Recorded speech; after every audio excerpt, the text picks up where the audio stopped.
Hey everyone, it's Caitlin and welcome to another video. In this video, I'm going to be showing you 3 different recipes that will be perfect for meal prep during the summer. Now, some of us still have school classes or have to go to work during the summer, but in my opinion, that doesn't mean that we should miss out on delicious and fresh ingredients, and I feel like with these recipes, we won't be missing the sunshine too much. Also, from a convenience standpoint, even if you aren't busy with work or school during the summer, it can just be nice to have some meals prepared ahead of time so you don't have to be in the kitchen for every meal during the day, heating up your house, etc. This video is sponsored by Thrive Market, which, as you guys know, I have been partnering with for the last couple of months, and I've been using Thrive Market for quite a while, and I use it now to purchase all of my non-perishable foods, and it's honestly my favorite online store to get these products. I know when I shop with Thrive Market, I know I'm getting the best price, and I get high quality, I get organic foods for an affordable cost, and I get the convenience of having it all delivered straight to my door. So it really makes things a lot less stressful for me as a busy student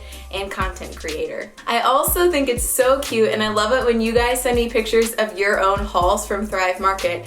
Which, the good news is, if you haven't yet checked out Thrive Market and you live in the US, we are offering you guys a free 1-month trial plus a 35% discount off of your first purchase, which can definitely save you a ton of money. So if you're interested in that, be sure to click the link in the description of this video to check it out. But other than that, let's get straight into the recipes. Alright, so for breakfast, we're going to be making a homemade tropical soaked muesli. And for this recipe, we're going to start out by putting some rolled oats in a bowl, as well as some quinoa flakes, some chia seeds, cinnamon, some coconut chips, as well as some chopped fruit. I used chopped dates, but you could use any fruit you have on hand. So you're going to mix everything together, and you want to make sure that the chopped fruit chunks don't stick together, because sometimes they do. Just make sure they're evenly coated in the sort of dust from the oats and quinoa flakes, and that way they won't stick together. So once everything is an even mixture, you're going to pull out your mason jars or your Tupperware, whatever you are going to use, and you're going to portion out your muesli into the jars.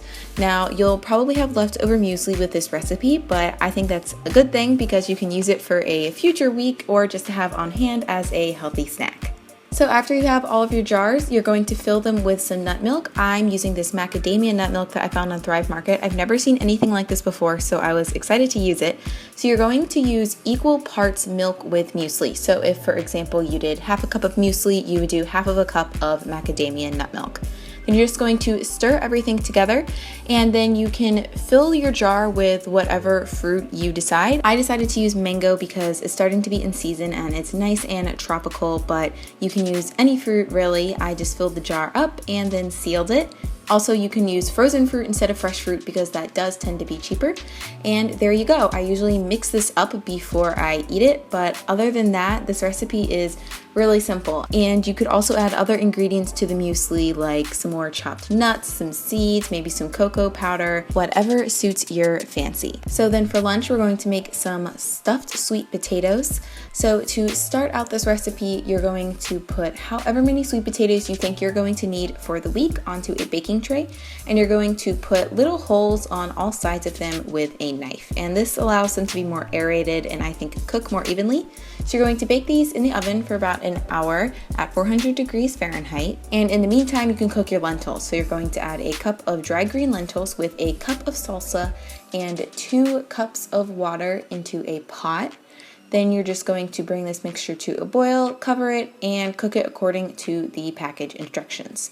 Once your sweet potatoes are done, they should look something like this. And when you cut the holes in them, it allows them to ooze this sort of sugary caramel. And that's when I know they're going to be nice and tender and delicious. So now to assemble our lentil salsa mixture, you're going to add some tomatoes to the green lentils, as well as red onions, cilantro, pumpkin seeds, nutritional yeast, a little bit more of the salsa, and a juice of 1 lime.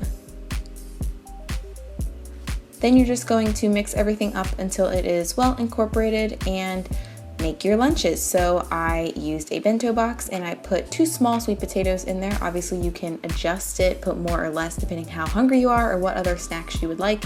And I decided to top mine with a drizzle of tahini to make things a little more creamy, but if you have fresh avocado on hand, that would also be really, really delicious as well. So then finally for dinner, we're going to be making a Greek-inspired salad with a tofu feta. So first for the salad, we're going to prepare some farro, which is a grain. You're going to put some dry farro into a pot with some water, and then I'm using a vegetable stock paste here to add more flavor to the mixture. You can also just use vegetable stock instead of water if you don't have the bouillon paste on hand. Again, you're just going to bring this to a boil, cover it, and simmer it for about 30 minutes or whatever your package instructions say. And in the meantime, we're going to prepare our tofu feta. So I find it easiest to crumble tofu by slicing it first with a knife, just into rougher chunks. Then from there, you can try to mash it with a fork, but I always find that just breaking up with your hands works the best. So you're going to make medium-sized crumbles, I would say. And then after all of the tofu is broken up, you're going to add some nutritional yeast, as well as some dried oregano, some lemon zest, and you want to add a decent amount of salt here. Because cheese is pretty salty, I would probably use at least half a teaspoon. And then I added some freshly ground black pepper as well to taste. Then you're just going to mix everything together until it's evenly incorporated, and you can set that aside and let it marinate, if you will. Then in the meantime, we're going to be massaging our kale. And I talked about this in another recent video, but as you can see, the kale is really voluminous here. But when you massage it with your hands, it breaks it down and makes it a lot more tender. And as you can see, it gets a lot more compact as well. And this just makes it more enjoyable to eat, I think. So then for our dressing for the salad, we're going to add the juice of 2 lemons as well as some tahini. And if you don't have tahini, it's a pantry staple for me. I would highly recommend it. I think it's worth the price. It's ground up sesame seeds, and you can usually find it in most grocery stores in the ethnic foods aisle. But after you've added that, you're going to massage it or mix it into the kale until it's evenly incorporated. If you feel like you would like to add some salt at this point, some people do that as well, but I like it just the way it is with the tahini and the lemon juice. And then afterwards, once your farro has cooked and cooled for a bit, you're going to add it to the pot. You can still add the farro while it's really warm if you want the kale to wilt even more, but I wanted my kale to be more fresh.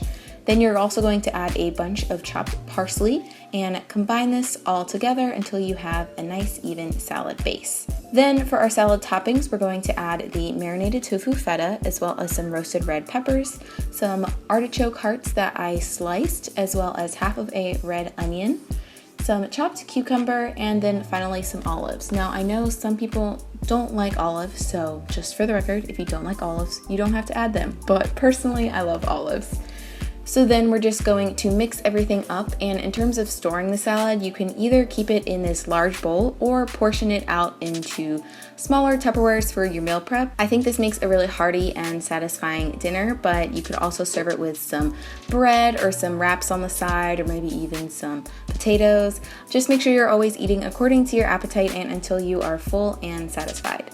And that is it for this video. Let me know in the comments below which recipe you like the most and which one you want to make first. Also, if you guys are in even more of a time crunch, I have a vegan meal prep in 1 hour video where you can get all of your breakfast, lunches, and dinners for a work or school week done in only an hour. So I will link that right here if you guys want to check that out. But other than that, if you guys want to see more videos like this, be sure to give this video a thumbs up and hit that little button down there to subscribe to my channel because I post new videos every week. And also, don't forget to check out that awesome discount from Thrive Market. And other than that, that is it for this video. So thank you guys so much for watching, and I hope you have a great rest of your day, whatever time of day it is for you. I will see you later. Bye!